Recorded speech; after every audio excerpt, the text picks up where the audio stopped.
Con nosotros Elisa Trota, bienvenida. Muchas gracias. Bueno, vamos como a la información que más incertidumbre genera. Yo hablaba de emociones mezcladas en el sentido de que hay expectativa, también hay miedo y como poca información acerca de en qué consistiría el operativo de ayuda humanitaria que ingresaría mañana a Venezuela. ¿Qué se sabe de eso, si es que tenés información?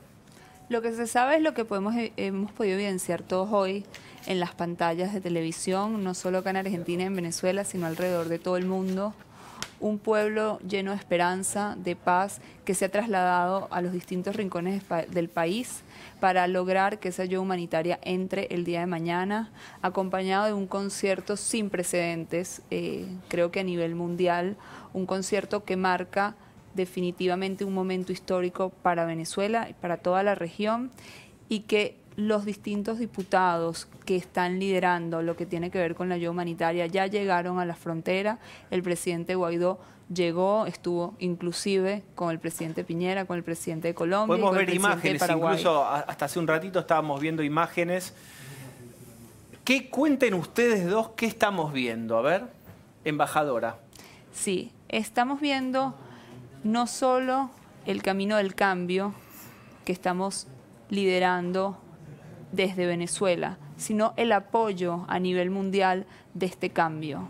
El apoyo que ha tenido el movimiento liderado por el presidente Guaidó y liderado por el casi 1 millón de venezolanos que se han registrado como voluntarios para llevar adelante la entrega de esta ayuda humanitaria a partir del día de mañana. Bien.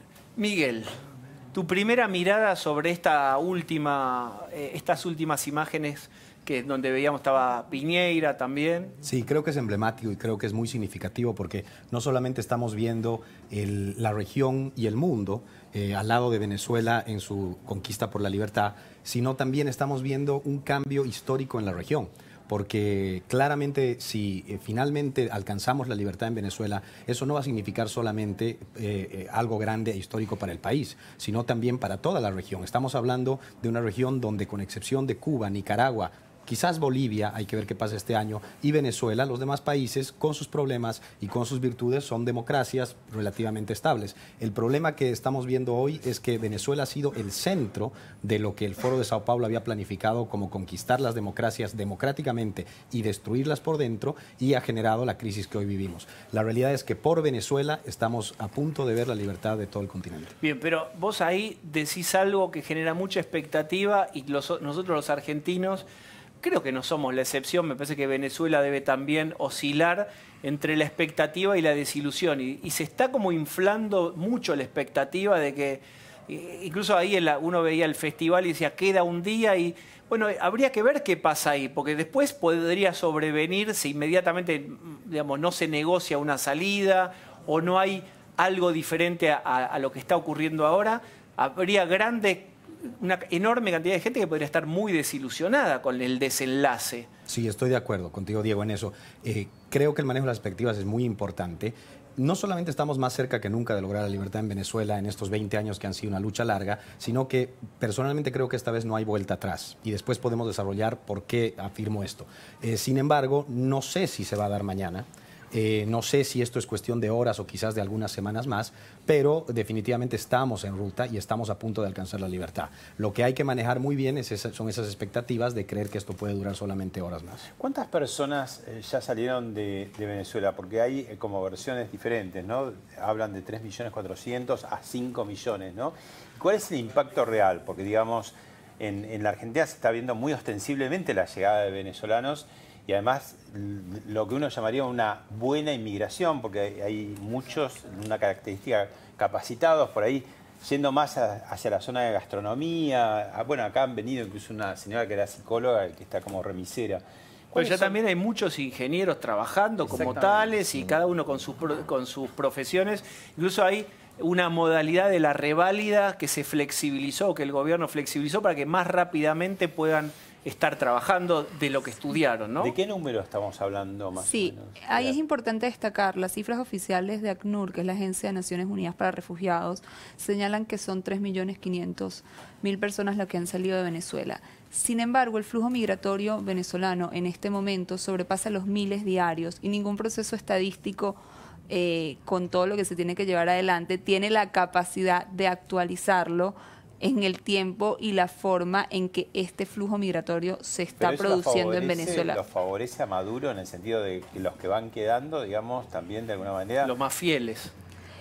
No creo que se trate de favorecer o no de favorecer. Estemos hablando de 3.500.000 personas o de 5 millones de personas, evidencia una grave crisis humanitaria. Obvio. En donde no hay distingo de ningún tipo de personas capacitadas o personas de extracto más humilde, de distintas maneras. Esto ha evidenciado que la crisis humanitaria en Venezuela ha llegado a toda la población.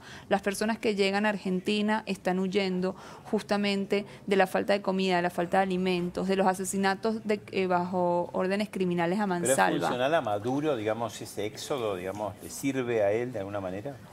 No creo que en este momento nada le sirva a Maduro, solo evidencia la perversidad con la que ha tratado a la gente venezolana, la perversidad con la que ha llevado adelante sus políticas.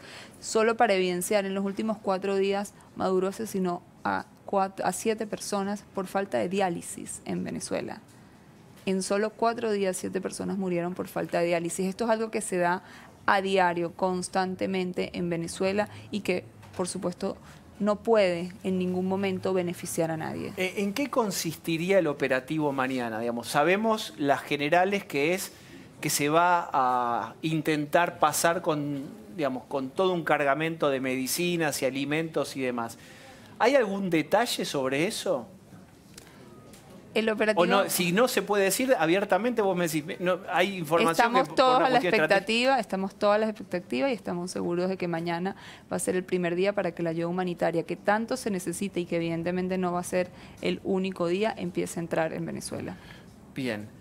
¿Temen represalias de las Fuerzas Armadas de Maduro? Recordemos que un sector, pero muy minoritario de las Fuerzas Armadas, ya mostró alguna disconformidad y alguna grieta, pero del medio para arriba del organigrama, digamos, las posiciones más fuertes y más importantes del ejército, todavía le responden fielmente. ¿Cómo imaginan ustedes que podría responder Maduro mañana? Bueno, sin duda hay la posibilidad de que ese pequeño sector de las Fuerzas Armadas que todavía responde, ya sea por intereses o por miedo a las órdenes de Maduro, pueda actuar de manera violenta. Pero perdón, ¿vos decís que es minoritario o mayoritario los que responden todavía de las Fuerzas Armadas a Maduro? Yo estoy convencido que se va a probar en los próximos días de que es un sector minoritario y las consecuencias positivas las vamos a ver. Pero además también hay que tener en cuenta de que además de las Fuerzas Armadas hay cuerpos élite, y le pongo comillas a élite, como los FAES de la policía y otros cuerpos como la inteligencia militar, que sí responden directamente a las órdenes de Maduro y que también esos han sido responsables. Desde las protestas del último 23 de enero, los más de 40 muertos, si no me equivoco, han sido a manos de FAES, de este cuerpo especial de la Policía Bolivariana de Venezuela, no de las Fuerzas Armadas. Ahora, la realidad es que, y un poco respondiendo a lo que también Pablo comentaba, sin duda el modelo en Venezuela, que es el modelo cubano, no le importaría gobernar un país de 10 millones de personas en la absoluta miseria, que sean dependientes de ellos, para ellos perpetuarse en el poder. Pero la realidad es que hoy en Venezuela, de los que todavía quedan en Venezuela, 9 de cada 10 quieren salir de Maduro. Y ese número similar o mayor de los venezolanos, como dice la embajadora, casi 4 millones en el exterior, también está buscando y esperando un cambio para el país. O sea que nada de lo que puedan hacer hoy puede servirles a ellos para lograr su objetivo, que es perpetuarse en el poder. Hoy hablé en la radio con Omar González, que es diputado de la oposición, que encontraba yendo para Cúcuta, por supuesto a la frontera, para estar cerca del recital. Me contaba algunas cuestiones que son buenas para poner en contexto la situación de Venezuela hoy. No solo fueron un recital en favor de la libertad, la democracia y la ayuda humanitaria y otro en contra, sino que además sucedieron cosas. Hay 2 antenas en Venezuela, que una es de la señal francesa TV5 y la otra de Nat Geo, que no pudieron operar y no pudieron transmitir los recitales, este recital, a Europa, porque las propias Fuerzas Armadas de Venezuela las inhabilitaron. El segundo tema, se hablaban de 2 muertes, 2 mujeres muertas hoy. Esas mujeres pertenecían a grupos aborígenes que estaban organizándose para poder recibir la ayuda humanitaria y fueron reprimidas por el ejército chavista y asesinadas. Y el tercer tema, que me contaba el diputado González, que me pareció lo más interesante, y a propósito de la pregunta que te hacía Diego, es que están notando los diputados, los venezolanos, los que están, sobre todo las fuerzas políticas, que cada vez se acercan más militares a decirles yo estoy con ustedes. Es decir, es como que sienten que falta algo, digamos, que un detonante que pueda poner blanco sobre negro. Y esa cantidad de militares se puedan ya posicionarse directamente y de manera mucho más concreta del lado de Guaidó o de los demócratas, ¿no? ¿Cómo lo viven ustedes hacia la distancia? Sí, así es. Primeramente, y con respecto a lo que tiene que ver a las muertes de las mujeres pemones, que es una etnia indígena, hoy entiendo que lamentablemente ya son 3 muertes de los pemones. Se hablaba de 2 a la tarde, claro. Recientemente se confirmó la 3ª muerte. Estamos justamente hablando de la diferencia entre un concierto de paz, de recibir a la ayuda humanitaria de una forma alegre, y cómo el régimen de Maduro asesina por el otro lado a la gente que quiere recibir esta ayuda humanitaria. Creo que evidencia lo que ya todo el mundo sabe. Lo que ha hecho Maduro con el pueblo venezolano y lo que de manera pacífica, pero de manera muy fuerte estamos haciendo desde la presidencia interina de Juan Guaidó. Es algo muy importante destacar. Y en relación a los militares, tengo la esperanza plena de que es así, de que los militares van a entender y están entendiendo, y ya lo saben, que ponerse del lado del presidente interino Juan Guaidó es única y exclusivamente ponerse del lado de los ciudadanos venezolanos, ponerse del lado de la Constitución. Con los negocios, mucho de la cúpula militar, digamos, que los hace que sea difícil, digamos... Con los negocios y el narcotráfico, Pablo, también. Sí, claro, ¿no? por eso, ¿no? Es probable que algunos de ellos estén cuidando su bolsillo, no tenemos duda, pero la gran mayoría, tal como ha expresado Miguel, los rangos bajos, los rangos medios, también sufren las consecuencias de todo lo que está pasando en Venezuela. Ellos tampoco tienen para comer, ni les alcanza sus salarios, y si tienen algún familiar enfermo tampoco tienen posibilidades de conseguir la medicina, con lo cual estamos seguros que no van a dudar de ponerse del lado de la Constitución, de sus propias familias y por supuesto de todos los ciudadanos venezolanos. Embajadora, yo leí recientemente algunas cifras que me llamaron mucho la atención. De acuerdo con la Federación Farmacéutica Venezolana, aparentemente 8 de cada 10 medicamentos no se consiguen en Venezuela, entre ellos para tratar enfermedades oncológicas, cáncer, VIH, hemofilia. Quería saber si esto es realmente así. Mi segunda pregunta tiene más que ver con la geopolítica, ¿no? Porque vemos el aislamiento internacional del régimen de Maduro, pero también vemos que países bastante gravitantes como Rusia, la Rusia de Putin, están apoyando todavía ampliamente a Maduro, ¿no? Sí, yo les voy a comentar tan solo un claro ejemplo de que no solo es cierto lo que pasa en la industria farmacéutica, sino las consecuencias tan graves que tiene el desabastecimiento de comida y de medicinas. En Argentina están llegando muchas familias venezolanas que han dejado todo, sus hogares, sus trabajos, absolutamente todo lo que tenían, con la esperanza de poder tratar algunos de sus familiares enfermos acá en Argentina, en donde los hospitales públicos le han dado muy buena recepción. Muchos de estos casos han sido de niños, justamente con enfermedades oncológicas. Cuando estas familias se dirigen a los hospitales y se hacen los exámenes correspondientes, en muchos de los casos no pueden tratar a los niños porque están desnutridos. Y ni siquiera, al estar desnutridos, no pueden recibir el tratamiento correspondiente. La crisis es tal que ha llegado a ese punto. No se consiguen las medicinas más básicas, no se consiguen las medicinas complejas. Este punto es importante. Supongamos que en el mejor de los escenarios mañana logre ingresar la ayuda humanitaria a Venezuela. ¿Quién la va a administrar dentro de Venezuela y quién la va a distribuir? Te pregunto esto porque Delcy Rodríguez, la canciller de Maduro, dijo la comida es cancerígena, hay que confiscarla si entra. Digamos, uno puede imaginar que ingresa la ayuda humanitaria y el régimen de Maduro va a intentar tomarla y confiscarla. ¿Quién la va a distribuir? Porque si la toma el régimen de Maduro y dice que es cancerígena, no la van a distribuir entre el pueblo. El ejemplo de la comida, con los remedios de pasar algo parecido. Sí, nuevamente, para eso se ha habilitado un canal que ha llegado casi a 1 millón de personas que se han registrado como voluntarios para todo lo que tiene que ver con esa distribución. Primeramente, por supuesto, el sector poblacional que tiene más riesgo, como son los menores de 5 años, las personas de mayor edad y las mujeres gestantes. Esa ayuda humanitaria va a ser distribuida a través de distintos canales. Muy importante el papel que está jugando la Iglesia venezolana, como siempre lo ha hecho en este sentido, a través de las parroquias. También se van a tratar de poco a poco ir nutriendo a los hospitales para que puedan tener al menos algún tipo de intervención mínima. Pero recordemos que nuevamente mucha de esta ayuda humanitaria son cosas tan simples como un kit de higiene personal, con jabón, con cepillo de diente, con dentífrico. Pastillas que puede administrar cualquier persona y que se van a repartir justamente a través de las parroquias, como son enfermedades como puede ser la diabetes o la hipertensión. Y básicamente tratar de evitar lo que todos tememos, que es que sigan muriendo personas por desnutrición. En este momento hay 300.000 personas en Venezuela en riesgo de muerte por desnutrición. Quiero retomar la segunda, Pablo, de Fernando, que tiene que ver con el tablero geopolítico en donde Rusia, bueno, ya tiene una posición tomada, a veces la hace más explícita, otras veces menos.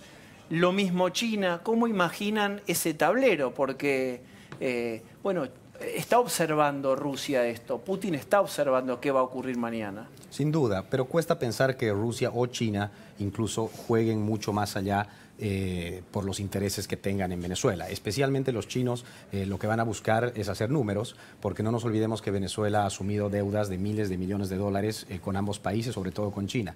Y los rusos, que sí pueden tener un interés geopolítico mayor en Venezuela, tampoco creo personalmente que se jueguen el todo por el todo en nuestro continente. Cuba sí, porque Cuba tiene, además del interés económico claro, ha vivido del petróleo venezolano desde hace 20 años, tiene un interés político, estratégico muy grande. Y además Cuba está consciente de que, como les mencionaba al principio, una caída de la revolución venezolana podría significar una caída de la misma revolución cubana. Eso seguramente ellos los tienen mucho más preocupados que los otros países. Hablemos un minuto, y hablando de Cuba, el entrenamiento de Cuba en cuanto a servicios de inteligencia al ejército venezolano. ¿Cómo mantiene vigencia Cuba? ¿Cómo se vitaliza y cómo muestra sorprendentemente, cuando uno creía que ya estaba abriéndose o flexibilizándose desde hace algunos años Cuba, cómo muestra todavía su ADN histórico postrevolucionario entrenando al ejército chavista, incluso para que no haya, para que no se les dé vuelta los mandos mayores? ¿Cómo hacen espionaje ahí? Bueno, la Fuerza Armada venezolana debe ser, por metro cuadrado, el espacio territorial del mundo más espiado y más controlado, justamente por las fuerzas de espionaje cubanos. No nos olvidemos, y ustedes mencionaban hace un momento, que hay incentivos positivos para cierto alto mando de la Fuerza Armada venezolana para seguir apoyando a Maduro. Se han hecho muy millonarios en estos años por diferentes negocios, la mayoría de ellos ilegítimos. Pero al mismo tiempo también existen estos intereses negativos que ellos han sabido manejar muy bien. Te controlan, te persiguen a tu familia, y es por eso que en los últimos días hemos visto, por ejemplo, muchísimos militares venezolanos que se han pronunciado reconociendo al presidente encargado Guaidó desde Ecuador, desde Colombia, desde lugares fuera de Venezuela, porque han tenido que escapar para hacerlo. ¿Por qué ve Maduro una acechanza en esta ayuda humanitaria? Porque de alguna manera también podría descomprimir un poco esa situación desesperante, ¿no? La falta de insumos, la falta de alimentos. ¿Por qué no lo capitaliza políticamente? ¿Qué es lo que ve él detrás de esa ayuda humanitaria? ¿Ve acaso un caballo de Troya donde adentro de la caja de medicinas vienen los marines o viene la intervención estadounidense? Yo pienso que definitivamente Maduro no quiere reconocer el gran sufrimiento que le ha generado al pueblo venezolano. Y no solo no lo quiere reconocer, sino que no lo quiere enmendar. Y nuevamente, repito, todas sus acciones demuestran de manera consecutiva el gran rechazo que Maduro le tiene a los venezolanos, la perversidad con la que ha manejado un régimen que lo único que ha hecho es destruir no solo el aparato productivo de Venezuela, no solo todas las instituciones democráticas, sino ha socavado directamente el bienestar de cualquier ciudadano en Venezuela. Miguel, cuando se construyen escenarios, es imposible que desde la imaginación todos construimos escenarios, seguramente también en relación con lo que va a ocurrir mañana. No sé, cuando Guaidó construye escenarios o quienes quieren que no continúe Maduro, construyen escenarios mentales, ¿cómo imaginan que esto se resuelve? ¿Imaginan que Maduro deja el poder? ¿De qué manera? ¿Cómo sería? ¿Va preso? ¿No va preso? ¿Cómo es el desenlace? Hasta ahora tenemos como una escena en donde no se sabe qué va a pasar de mañana y en adelante. ¿Cuál sería un desenlace deseado, concreto? Bueno, el desenlace deseado por todos es que esto sea lo más pronto posible con la menor violencia posible. Lamentablemente, para lograr eso hay una variable que no controlamos, que es la reacción del régimen de Maduro. Cuán dispuestos ellos están a hacer qué nivel de locuras. Ahora, creo que lo que sí vamos a ver y el mundo se va a dar cuenta es de que ellos están más solos de lo que incluso hoy parece. Al final del día vamos a ver un Maduro y una cúpula que todavía hoy usurpa el poder, muy solos, seguramente algunos escapando, otros ocultándose, pero un país unido, celebrando una libertad que desde hace mucho anhela, incluso muchos que hasta estas horas no se animan por uno u otro motivo a decirlo públicamente. Bien, y yo para cerrar, y ahí ya agradeciéndole, le pregunto a la embajadora, digamos, si han conversado con Guaidó en algún momento, ¿cuál es un desenlace posible, real y concreto? ¿Qué sería de Maduro? ¿Maduro iría preso? ¿Maduro se exilia? ¿Qué pasa con Maduro en la imaginación de un desenlace? No estamos hablando en este momento de imaginaciones, de desenlaces. En este momento estamos hablando de hechos muy concretos. Estamos viviendo día a día lo que se va dando en Venezuela muy de cerca. Para nosotros es lo más importante poder estar atentos a lo que pasa, no construir, imaginarios, sino justamente ir siguiendo los lineamientos que de manera concreta nuestro liderazgo ha trazado en relación a lo único que se ha pedido, que es el cese de la usurpación, el gobierno de transición y las elecciones libres. Y me tomo el atrevimiento de hacer un llamado a todos los venezolanos y a todos los argentinos que nos han demostrado consecutivamente desde siempre el apoyo que le dan a esta causa para que mañana se unan a la manifestación que tendremos en la Facultad de Derecho a partir de las 5:30 de la tarde, en donde estaremos juramentando a todos los voluntarios por Venezuela que se encuentran en Argentina.